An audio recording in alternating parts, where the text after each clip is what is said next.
before beginning to actually talk about God, I just thought I would say very briefly what I think we're doing here. And first of all, by saying that the idea of these talks is not debate, by which I mean that we're not trying to argue each other into the ground. The idea is not that somebody will win and somebody will lose, but that if we all do our job right, everybody will win, because we will all be a little bit clearer about what the truth is. So when I was a young man, I was a fairly weedy boy, and that won't surprise you, I'm sure. And consequently, I suppose I learned to argue as a kind of substitute for physical fighting. And maybe you were the same too, I don't know.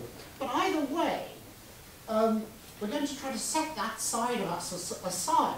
We're not in a contest, we're trying to learn. But I want to say that that legitimizes, it doesn't rule out, but legitimizes tough questions. Because if I'm wrong about God, I really want to know about it, right? My life is fairly conditioned by my belief in God. I've given my whole life to studying and teaching the things of God. If there really isn't a God, I want to know about it. So if you have good reasons for thinking there isn't a God, I hope you'll tell me them. And of course, you know, if they're good ones, maybe you'll convince me to give up the life that I take. I think that's unlikely, but it's possible, and it's certainly what I hope you will try to do, right? I don't want you to give me an easy time just because I say I don't want this to turn into an intellectual contest. I just no doubt that many of you are far more brilliant than I. But what I want to know is not who the brightest person in the room is, but what's the truth about God. And thinking about God, I want to start by saying how important and good atheism is. So, a friend of mine at a party, a Dominican, was accosted by someone who came up to him and said, "I gather you're a Catholic priest?" And he said, "Yes." And they said, "Well, I'm an atheist." And he said to her, "Good. We need more atheists." She was very taken aback. But he had a very serious point to make, and that is that it's important to realize the first thing in thinking about God, it's important to realize that there are no gods. So early Christians were called atheists by everybody because they didn't believe in the gods. And we still don't believe in the gods. And nobody should believe in the gods. There are no good reason to believe in gods, right? Or maybe there are, but I certainly don't know any. I mean, if you have reasons for believing in gods, maybe you'll tell me some. But certainly, I don't think there are any good reasons for believing in gods. By gods, I mean some kind of powerful part of the universe, like us, only more powerful and maybe spiritual. And I think there are no such beings. Maybe there are reasons for thinking there are such, but I certainly don't know any. And I certainly think the Christian tradition is atheist if that's what we mean by God. We don't believe in any gods with a small g. So perhaps I ought to say what I really do mean by God. If I don't mean a powerful being in the universe, part of our reality, part of, you know, if you have to list the things in the universe, a God with a small g, if it existed, would be on the list of things in the universe. I don't think there are any such things. So what do I mean by God? I mean the ultimate reason for everything. Whatever is the ultimate reason for everything. What's behind it all? So every morning I amuse the community probably they find it more tedious nowadays than amusing. But every morning I come down and I say, so what's it all about then? And they give me various, suggestions, chocolate and Jesus. Different kinds of answers. Well, what I mean by God is whatever is the reason for everything, the ultimate reason for everything. Now, it might be that there is no ultimate reason for everything, and that would be a reason for thinking there is no God, in my sense. But I very often think when I hear arguments about God, very often people are giving reasons not to believe in spiritual things. And I don't think there are any gods of that kind. So let's start by thinking about why would we think that there is a God? So some people say you need evidence for your beliefs. And in particular, you should have evidence for your belief in God. So famously, Bertrand Russell, when he had his famous debate with Frederick Coppleston, he was asked by one of the BBC interviewers, well, what would you do if you finally die and you get to heaven and there is a God?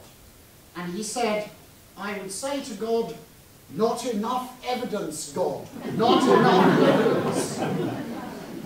So you need evidence on Russell's score to believe in God. Now, on the one hand, you have, as I say, people demanding some kind of evidence for belief. On the other hand, you've got some Christians, especially, but perhaps the other sorts of believers, who say, well, actually it's perfectly reasonable to believe in God without any argument at all, or any evidence at all.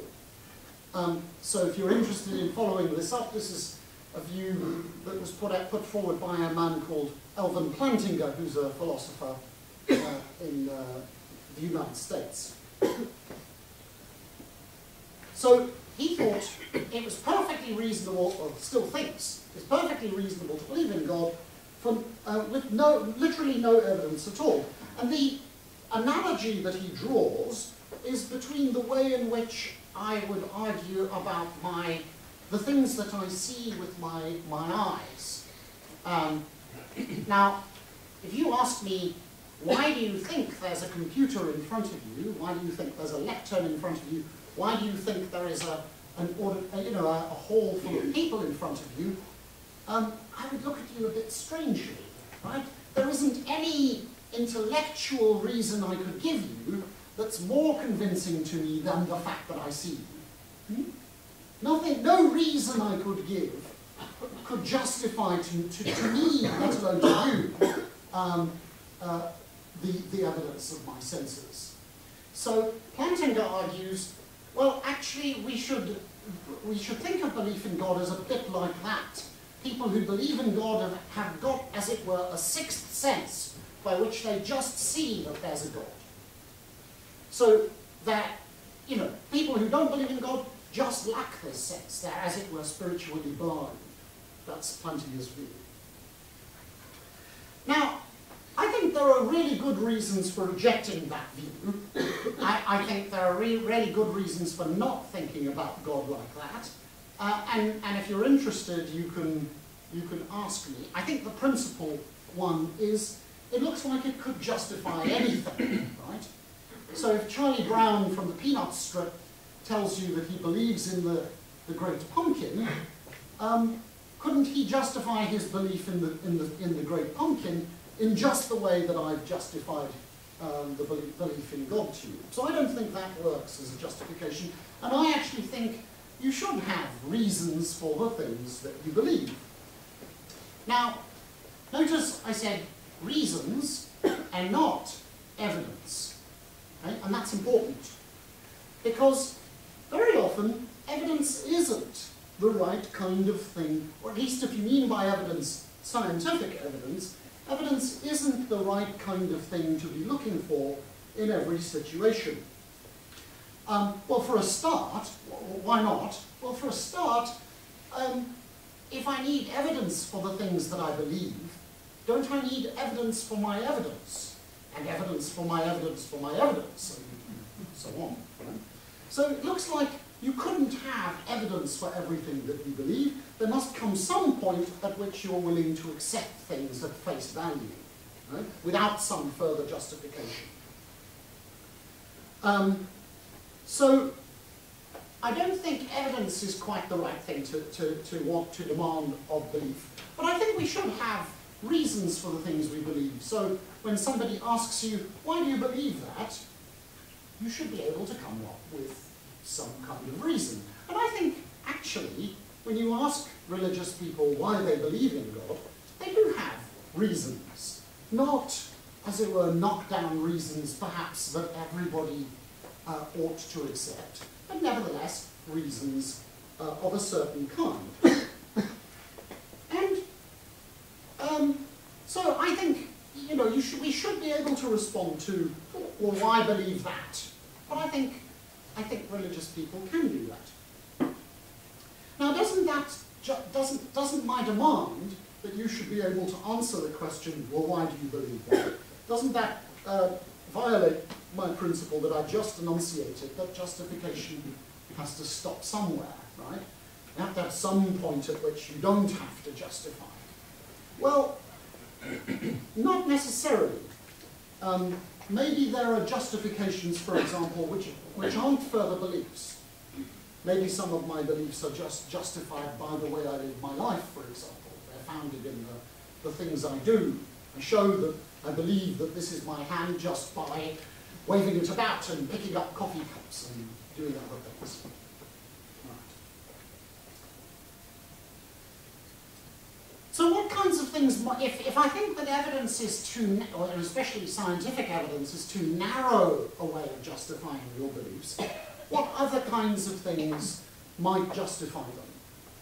Well, one way of justifying belief that often people take as being a rather bad way of justifying belief, but I actually think is a rather good way of justifying your belief in certain circumstances, is I was told it by someone who was in a position to know. That seems to me to be a perfectly reasonable way to justify a belief, right? I was told it by someone who was in a position to know. Immanuel Kant argued that we should think for ourselves, that part of being adult is thinking for yourself. I actually think that describes not the state of adulthood, but the state of adolescence. It's adolescent to say, I won't believe it unless I can see it with my own eyes. That's an adolescent way of behaving. To actually learn from other people is the adult thing, or at least be willing to learn from other people. And I actually think that's a very good reason to believe all sorts of things, and that without it we could hardly know anything. So, for example, I believe that there is a place called China. I've never been there, I've never seen it. Lots of people tell me that there is such a place. Lots of people even claim to have come from this place. But I have only their say-so, right? Map makers label some landmass China, but I've never seen the data by which they claim that this landmass exists, right? So, but nevertheless, it would be mad, literally crazy, not to believe in China, not to think that there was such a place as China. And, you know, in a similar vein, I've often offered, in a kind of rhetorical moment, I've often offered £10 to anybody in the room who could show me from their own experience alone that the Earth orbits the Sun. And I've never given my £10 away. And that's not to say that it's impossible to do that, but that it's very difficult. Most of us don't have the relevant experiences by which we could do it. We actually have to learn from those who have had those relevant experiences. And plenty of my beliefs aren't really well evidenced, but it would be really mad to doubt them. So there are two individuals, Margaret and Jimmy Hunter, who claim to be my parents. I have no particularly good reason. I mean, they've always been there in my life. They've always told me that they're my parents. But it would be, again, literally mad to doubt that these two people really are who they say they are. I mean, absent some other kind of circumstances. I mean, if the next door neighbour were to come to me and say, you know, Margaret and Jimmy should have told you a long time ago, then I suddenly have, want evidence. I need a DNA test or something. But absent that situation, it would be literally mad to doubt. All right. So what kinds of positively, I mean, apart from testimony, which is the one that I've just canvassed, what other kinds of reasons might I have for belief in God? Well, one reason that's often evinced is experience of some kind. I have an experience of God. A lot of religious people, I suspect, would go down this kind of line. I have some kind of a relationship with God. I have an experience of him in my life. He makes a difference to me. And that's how I know he's there. Now, of course, you might ask yourself, how do you know? And you might ask such a person, how do you know you're having an experience of God? Well, you have to see that if you're the one having the experience, that's an odd sort of question, right? How do I know that I'm seeing a tree or seeing a room full of people? I haven't got an answer that's more convincing than I do. I am. This is what seeing a room full of people is like. So it isn't an obviously foolish thing to say, well, I have this experience of God, and that's what founds my belief. Now, clearly, that gives me a reason, supposing I have those kinds of experiences, that gives me a reason to believe in God. It doesn't necessarily give you a reason to believe in God, right? Unless you particularly trust me for some particularly bizarre reason. I'm not at all trustworthy. Perhaps you have some odd reason for trusting me, and then perhaps you have some reason to believe in God on my say-so. But I think, it would give me a reason to believe in God, but it probably wouldn't give you a reason to believe in God. But also, I can't help feeling the talk of experience of God is a little bit weird.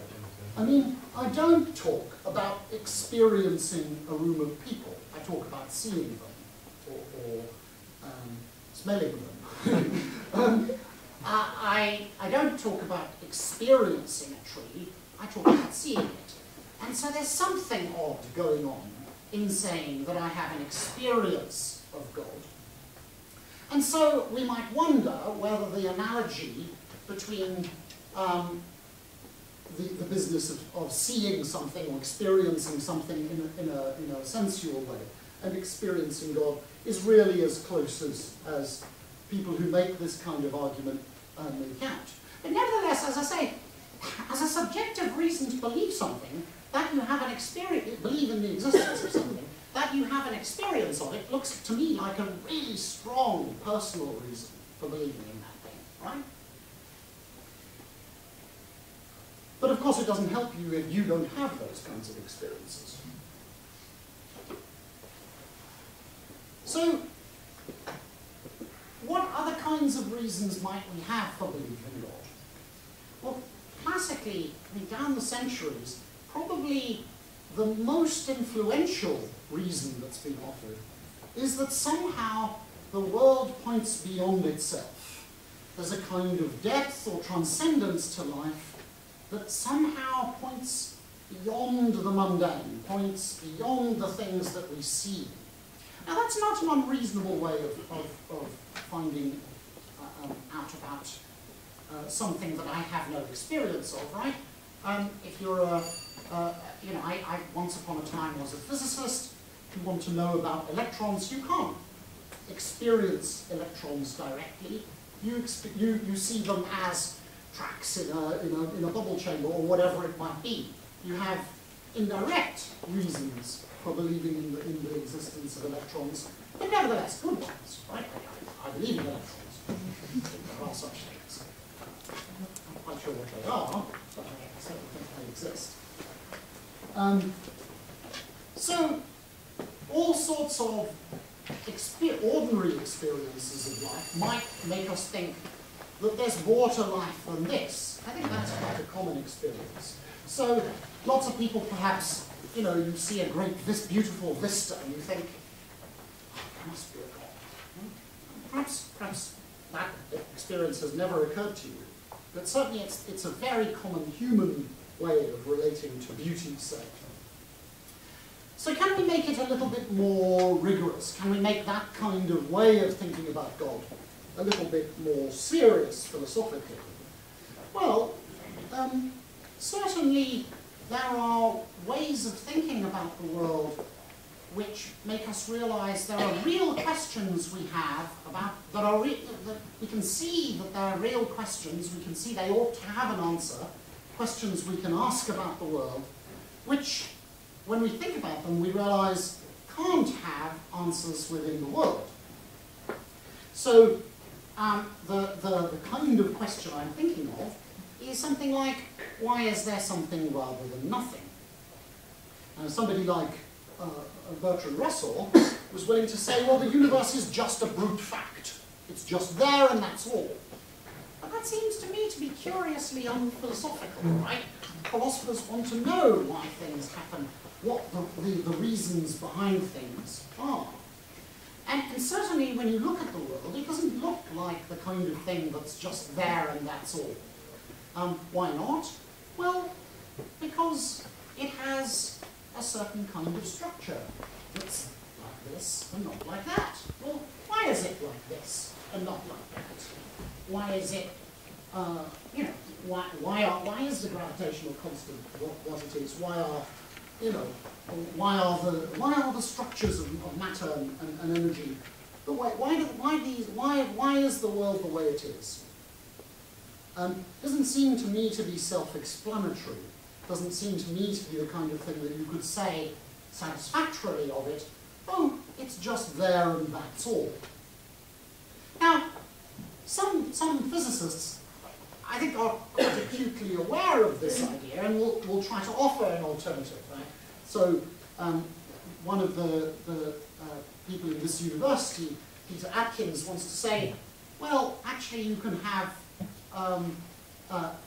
at the level of the very small, physics of the very small, you can have particles that just come into existence for no reason. Or maybe you can get a quantum fluctuation like that, particles popping into existence from nothing, and maybe that's, as it were, the seed that set the whole Big Bang going. Now it's important to see that a vacuum in which the laws of quantum physics already hold is already a universe. So Peter Atkins' explanation is very interesting as far as it goes, but if it's true, what it tells us is how you get from a very simple kind of universe to the kind of universe we actually inhabit. It doesn't actually tell you how you get a universe in the first place, and even a very simple one, like a quantum vacuum. So we're asking, if you like, why is physics possible? Or Stephen Hawking put it in one of his books, what breathes fire into the equations? Okay, we have these equations that describe how the universe is, but what breathes fire into the equations and makes a universe for them to describe? Well, it seems to me very clear that if you ask a question like that, you're not asking a question with any physics, because you're asking precisely, why is physics possible? Why is there anything to which the laws of physics actually apply? And consequently, nothing within physics could be an explanation for this. So if coming back to my view that God is whatever is the ultimate reason for everything, here we have a question that asks about the ultimate reason for everything, and we can see it's a real question, but we can't answer it within the human sciences, the natural sciences. So, am I just doing what a lot of the sort of new atheism thinks that Christianity is doing? Am I just pointing to a hole in our understanding and saying, oh, well, I don't have the answer, so the answer must be God? No, I'm not doing that. I'm not asking a question within physics or within any natural science and saying, well, we don't have a natural scientific answer, so the answer must be God. I'm not doing that. I'm saying, here's a question, and by thinking about it, I can see that it's not a natural scientific question. It's a real question, it's got a real answer, but it's not a natural scientific question. So it's not just that natural science can't answer it, natural science can't ask it. All right, what other kinds of reasons might we have for belief in God? Some people argue that you couldn't be moral, you couldn't have some kind of serious morality unless you believed in God. Or you couldn't have some kind of view of goodness or value unless you believed in God. I must say I have my doubts about that as a strong claim. I mean, there are plenty of really good moral atheists, some of them quite a bit more moral than some Christians say, or some religious people of various sorts. So, you know, Aristotle, for example, well, believed in God in a very kind of distant sort of way, but certainly not as a source of morality. Had a very serious and thoughtful moral view. And it seems like you don't have to be a Christian to have a moral view. I'm sort of tempted by the idea that even somebody like Aristotle, a serious atheist moral thinker, would have a kind of groundlessness to his morality, that he could, as it were, get on with this idea of goodness provided he didn't think too hard about it. But that ultimately, if you really try to think what the ground of goodness or the ground of value is, you have to think about God. But I'm not sure about that. Maybe you guys have some good reason for thinking that, you know, I'm just wrong about this, or you know, or the reverse.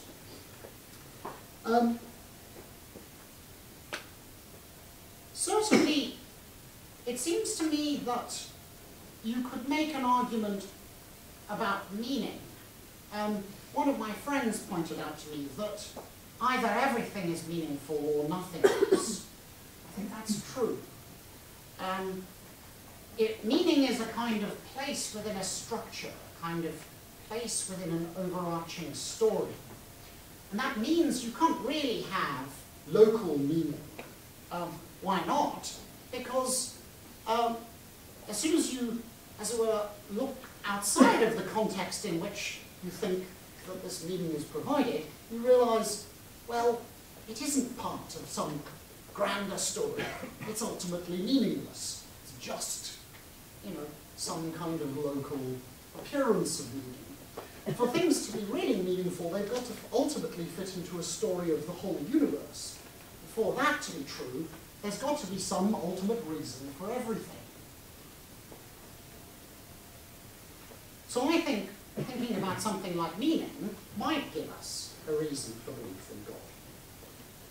Now, I've talked about some reasons for believing in God, some of the ones I think that are good reasons for believing in God. Now, there are, of course, some serious reasons for not believing in God.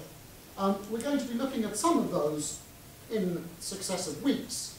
So, one very common reason that's evinced for not believing in God is, how can the world be such a mess if there is some ultimate reason for it, some ultimately good reason for it?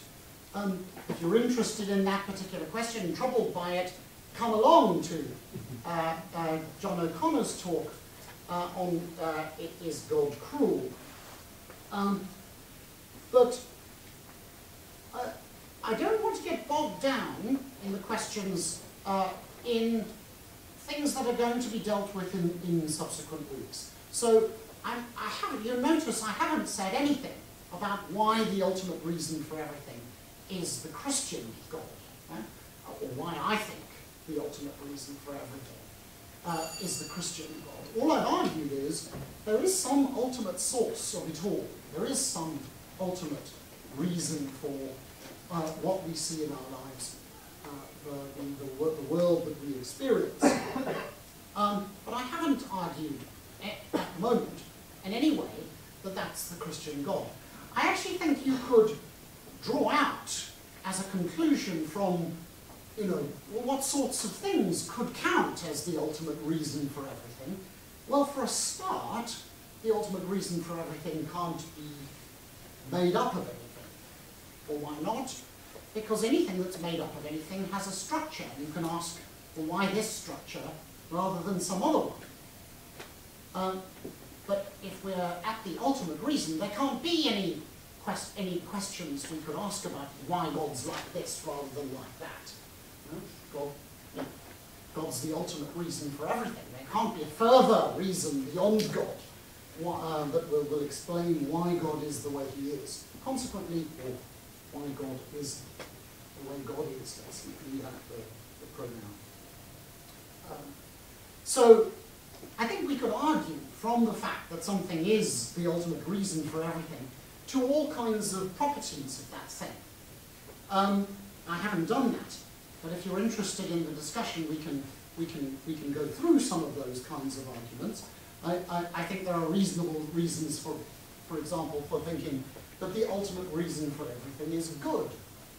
Maybe may strike you as very surprising, but I think you can know just by the fact that something is the ultimate reason for everything that it is perfectly good.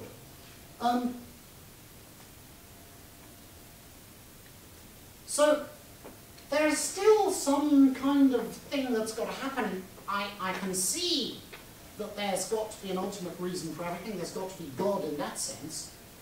There's some gap between that and some sort of religious faith. And we're not going to bridge that tonight. There will be time for that in some of the other talks, and in particular, Richard Ounsworth's talk on whether Jesus is God will go directly at this question of whether that ultimate reason for everything can be identified with the Christian God. But we're not going to make, we can't make all the progress all in one night. I'm afraid you're going to have to come back if you're interested. Maybe I've said enough to put you off forever and ever, amen, but hopefully not. But I think that's the point at which I'll conclude. We're going to have some time for refreshments now, and then if we reconvene and we'll have our discussion.